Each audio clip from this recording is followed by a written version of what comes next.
what I've just said about regarding, to understanding or believing in the law of karma is very important, because sometimes, there is some. In fact, it's happening within with a lot of practitioners when they're beginning become a Buddhist. They believe in all these karmas, and they're very concerned about that.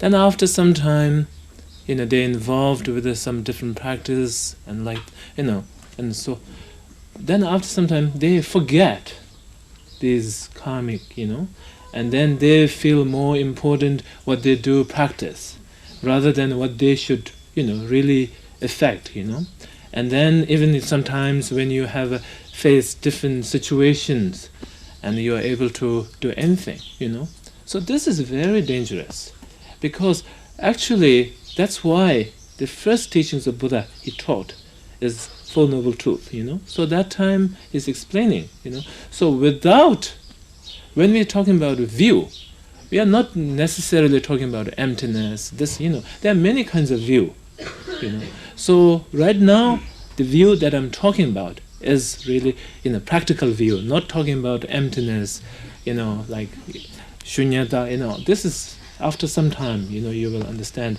But right now, everybody facing problems, Everybody looking for something happiness. Everybody wants to, get rid of the sufferings. So this is a fact. So have to understand why you're suffering, and why everybody is looking forward to achieve happiness, But then sometimes they don't accomplish that. Why? So this is, reason is because of karma. So it's very important to understand, the belief in this. If you don't believe in a karma, and then you're doing different practice, like idam practice or bodhicitta practice or meditating on the shunyata, this is just show. It's not really the truth. Really, I'm just saying, because dharma have to affect the mind, to tame yourself, to tame your mind. And then, if you cannot tame that, then every practice is become a show. And sometimes, and once you don't have that kind of right view, then practice can be just for fame, name, and then for temporary benefit, maybe for luck, to have a good business, and then it involves a lot of things, because you don't have a solid view, the foundation of what you're doing, why you're doing practice. So that's why I'm saying this is very important to believe, because even though you don't know, if you believe in the law of karma, and that is the essence of teaching. So because of that, it's all of you, all the practitioners, it's very important you to check yourself of besides, thinking how practice you're doing, but also you should check yourself that what is your really view of, or the purpose of practice. This is very important, because sometimes that when you hear all profoundness of the teachings and the practice of Mahayana and Vajrayana, that seems everything is very easy, everything can be very easily purified, When you hear this, and then you start losing about karma, and you don't feel so important. So it can be purified anytime, So this is wrong, really, because if you don't believe in that, it seems you're not believing in Buddha, frankly speaking. So it's very important everybody should live in. That is really the so-called moral conduct, and that is the base of every teaching. Why we have to develop bodhicitta? Because of that, So I wanted to tell you, I'm not telling you anybody you're not having that, but I'm just telling you general, generally this could happen.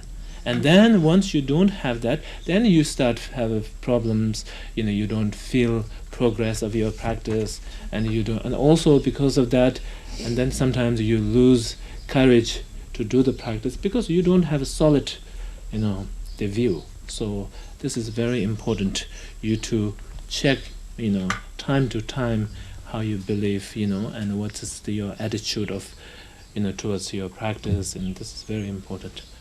There's one thing I would like to make, regarding this understanding of outer Lama and inner Lamas, and then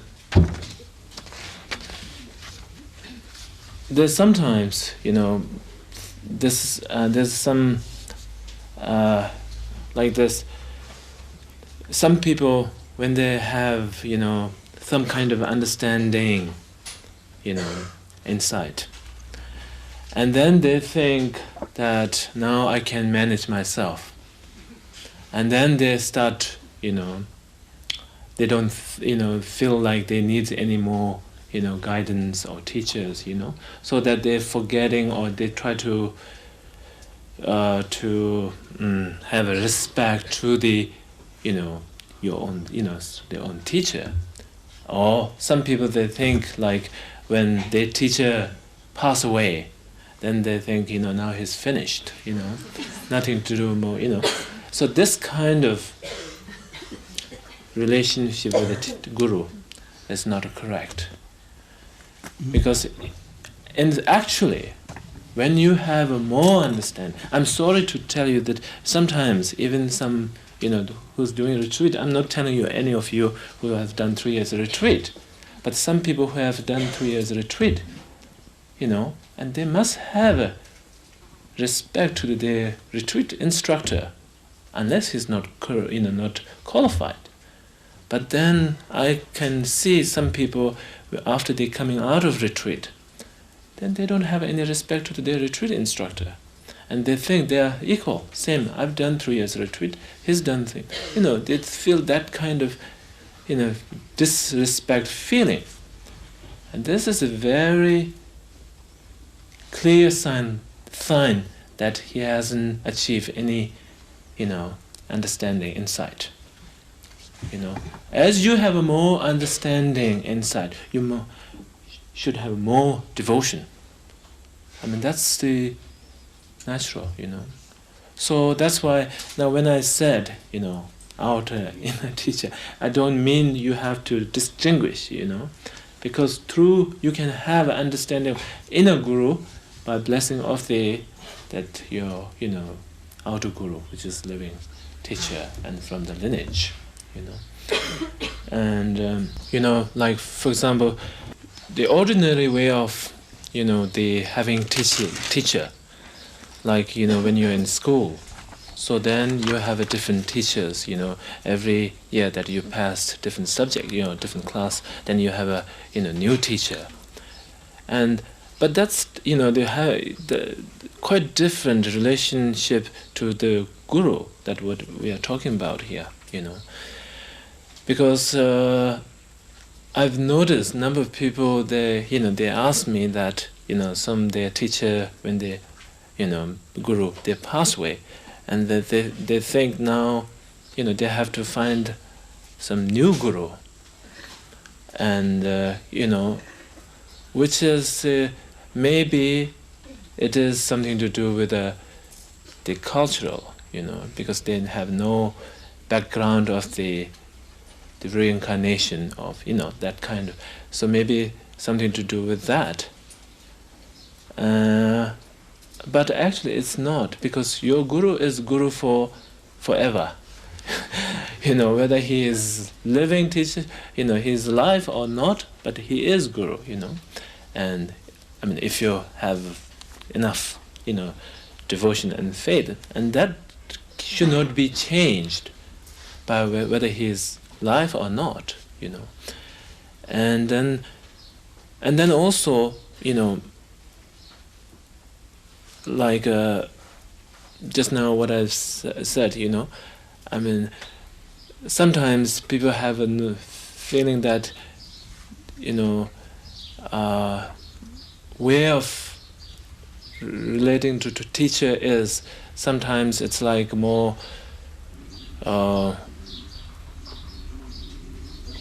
like I don't know whether it's a right example, like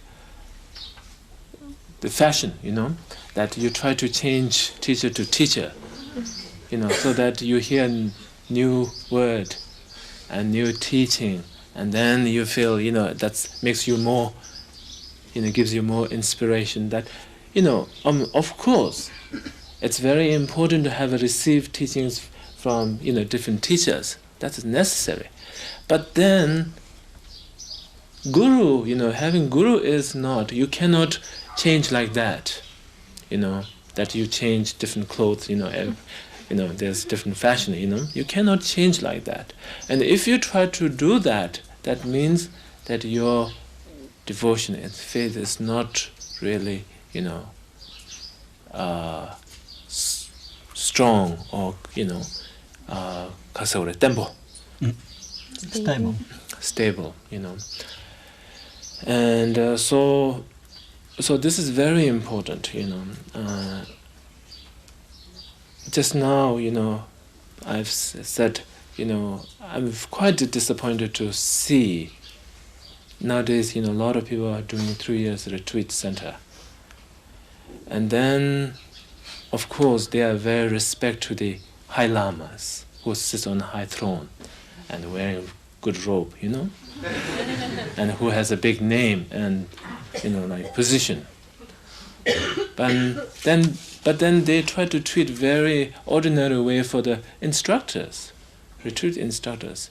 This is very bad, because actually, whether he is high lama or not, but as long as his retreat instructor means he is the one who is showing you the nature of mind. But then when they come out, and then they doesn't pay respect, that is very, I'm not talking, this is nothing to do with the Tibetan culture. This is just, the Dharma culture, And so this is very important, you to understand how to relate it. That's why there's, the particular teaching, what is the relationship between the, guru and the student. This is, it's important to learn.